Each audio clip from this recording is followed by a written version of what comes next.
મિત્રો, તો સ્વાગત છે તમારું મારી યુટ્યુબ ચેનલ જય શીખી વિથ બ્લોગમાં. મહાન ધર્મ યોદ્ધા, સમાજ સુધારક અને સ્વાતંત્ર્ય સેનાની એવા ભગવાન બિરસા મુંડાની આજે વાત કરવા જઈ રહ્યો છું. 15 નવેમ્બર 1875 ના રોજ અને પૂરી હાથુ ખૂટી છોટા નાગપુરની અંદર, હાલની વાત કરીએ તો ઝારખંડ રાજ્યની અંદર એમનો જન્મ થયો હતો. તેમની માતા કર્મી હતું, પિતાનું નામ સુમના મુંડા હતું. તેમનું પ્રાથમિક શિક્ષણ એમના ગામની અંદર સાલગા ગામમાં લીધું હતું.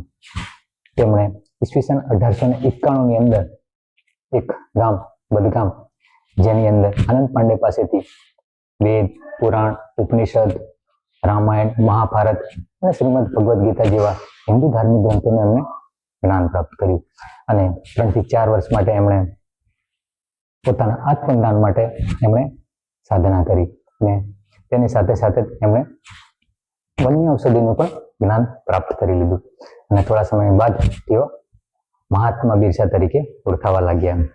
ત્યારબાદ તેમણે બિરસાઈત પંથની સ્થાપના કરી અને તેમના સિદ્ધાંતને બિરસાઈત તરીકે ઓળખવામાં આવે છે. તેમના સિદ્ધાંત મુજબ તેમણે પવિત્ર જીવન જીવવાનો સંદેશ આપ્યો. ત્યારબાદ અંગ્રેજો અને ગોરા ખ્રિસ્તી પાદરીઓ સામે એક સંઘર્ષ ઉલગુલાની શરૂઆત કરી. ઉલગુલાનો મતલબ થાય છે મહાન ધમાલ.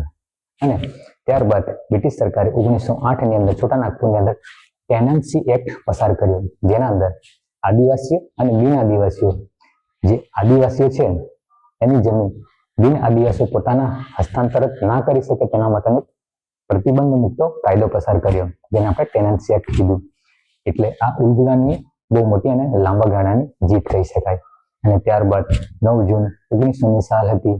રાંચીની જેલની અંદર આપણા ભગવાન બિરસા મુંડાનું નિધન થાય છે અને એવું કહેવાય છે કે અંગ્રેજોએ તેમનું મર્ડર કર્યું હશે.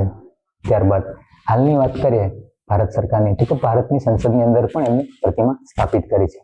અને ભારતીય સૈનિકોની વાત કરીએ તો બિહારની અંદર એક બિહાર રેજિમેન્ટ છે. ભારતની વાત કરીએ તો ભારતની અંદર બિહાર રેજિમેન્ટ છે, જેનું યુદ્ધ પોકાર છે બિરસા મુંડા કી જય.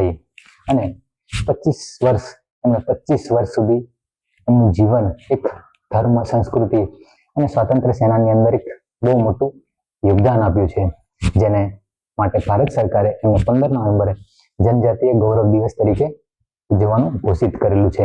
અને અત્યારે ભગવાન બિરસા મુંડાની 150મી જન્મ જયંતિ ચાલી રહી છે, જેને આપણે જનજાતીય ગૌરવ વર્ષ તરીકે ઉજવી રહ્યા છે. તો મારી માહિતી તમને ગમે તો મારી ચેનલ લાઈક કરો, શેર કરો અને સબસ્ક્રાઇબ કરો.